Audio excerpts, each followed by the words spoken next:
Hello, everyone, and welcome back. Today, I am very excited to have Martha Hennessy here with us. Martha is a retired occupational therapist and a grandmother of 8. She is the granddaughter of Dorothy Day, and she splits her time between her farm in Vermont and the Mary House Catholic Worker in New York City. She has worked for the abolition of nuclear weapons, war, drones, and the torture of prisoners. Martha, thank you so much for being here today.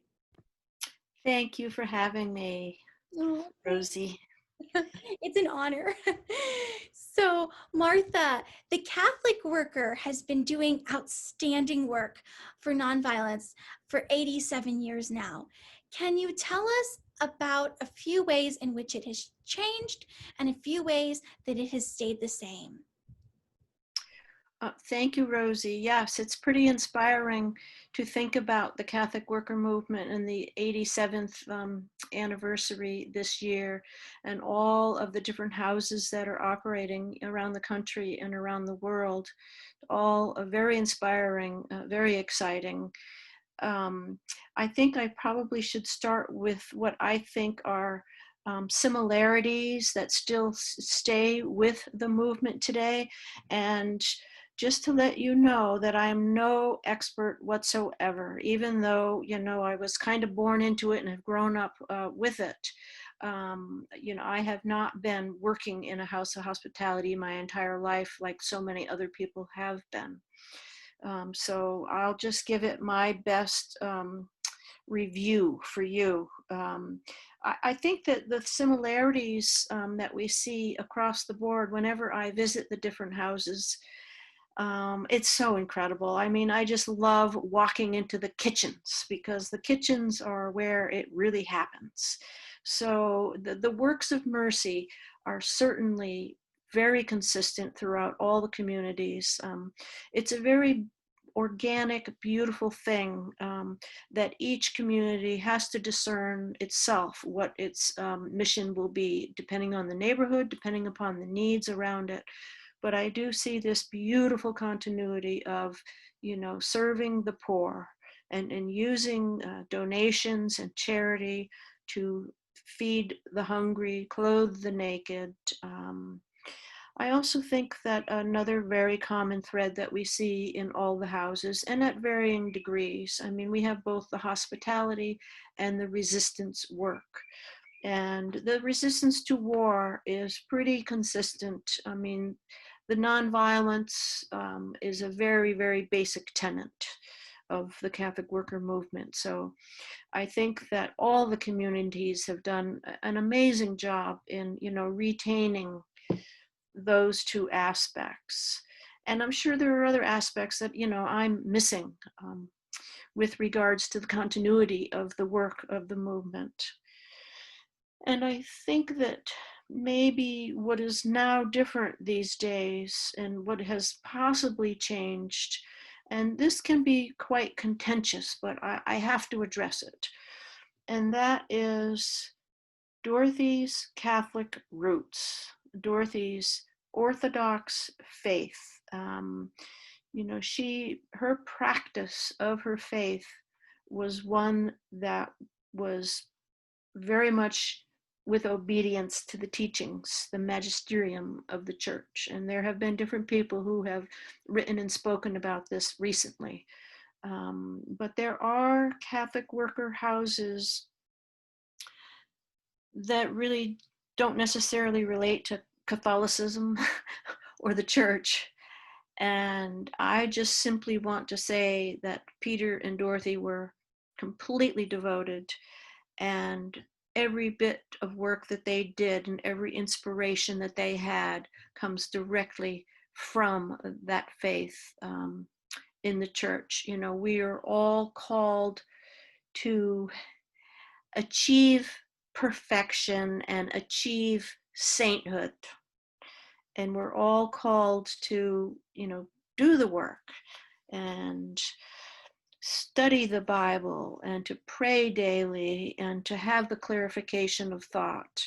And, many of the houses are certainly continuing with the tradition of clarification of thought. But there really does seem to be friction around some of the communities and the very Catholic roots of the founders. Um, we also have, the same issues, I think, as in Dorothy's day, the issues of class war, race baiting, violent culture, inequality, all of the horrors of the capitalist economic system, where it comes in direct conflict with the Sermon on the Mount and the works of mercy. Um, so I would just say that we are dealing with similar issues over those 87 years, unfortunately, because of our practice, our economic and social practice.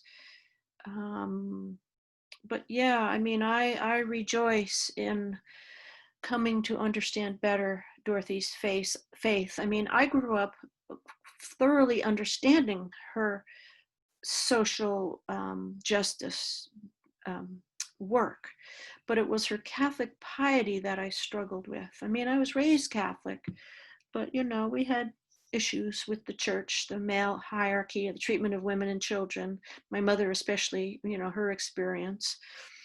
And so I really had to work so hard to, number one, understand what the church was about, because as Catholics, we really weren't shown all of the beautiful things about the catechism and the Catholic social teachings. And, we were just fed very little bits that we could really barely understand. And so I am grateful that in my adult life, I've had the chance to really study Dorothy's theology and spirituality and help apply it in my everyday living. Thank you, Martha. Thank you. And then my second question, I was so glad to meet you. In 2018, I met you about 2 years ago, Mm-hmm. and I was at a hearing for the Kings Bay 7, and I was wondering, for anyone who's watching, Martha is an activist with the Kings Bay Plowshares 7. And Martha, when you entered the Kings Bay base, you were risking your life and your freedom to make a very strong statement against war and nuclear weapons and violence. Can you explain to me and the audience what has led you to have such strong feelings against war in general and especially against nuclear war as well? Thank you. I'll do my best to explain myself, but there's a certain mystery to all of this. And I don't necessarily have all the understanding and all the answers as to why I did what I did, how I came to participate in a plowshares action. Um, Walking onto that base was one of the most difficult things I've ever done in my life.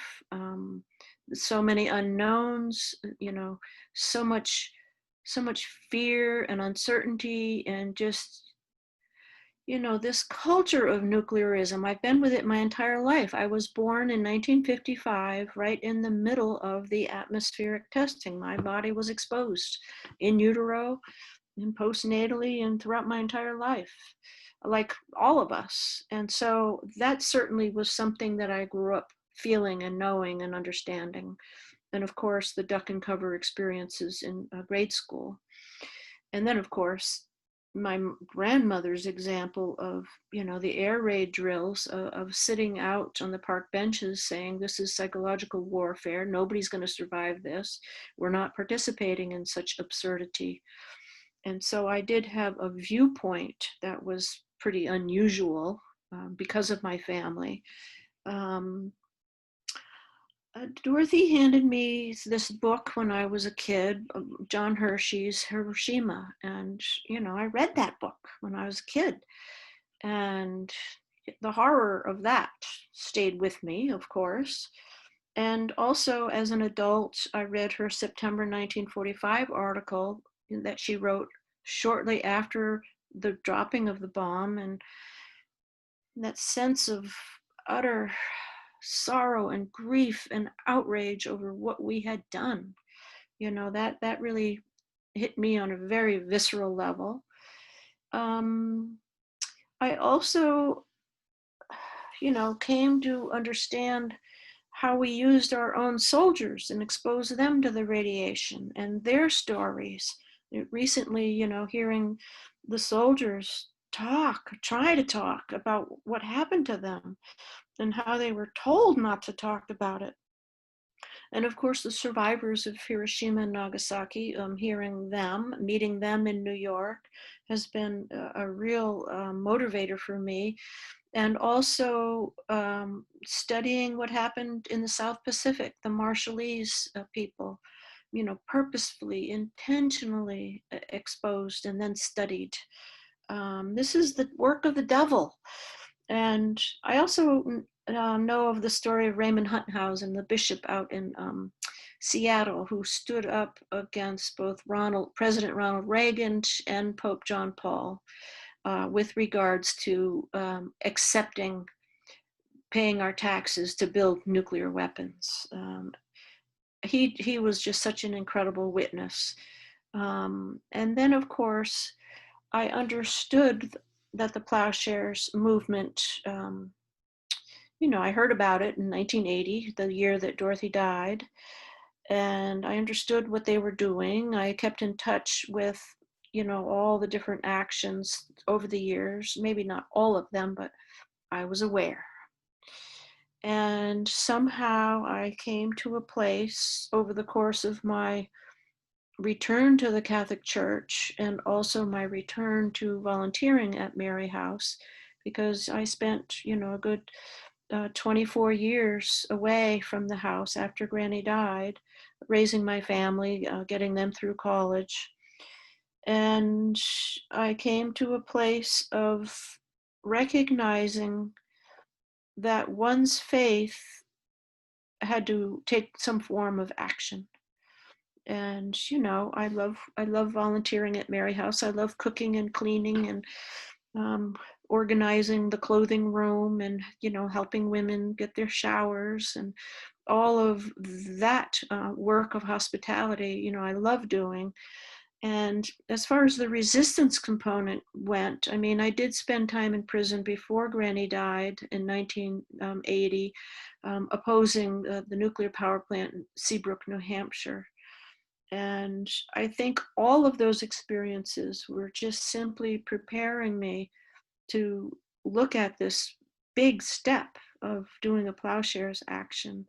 And of course, it would never have happened without my friends who drew me into it, and the lectio, the study, the Bible study.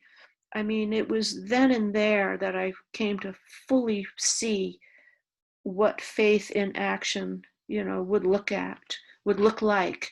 And of course, Phil Berrigan simply stated, it's about self-disarmament to go through this process. It's not just, educating people on these bases, trying to do the work in the courtrooms to bring justice regarding nuclear weapons.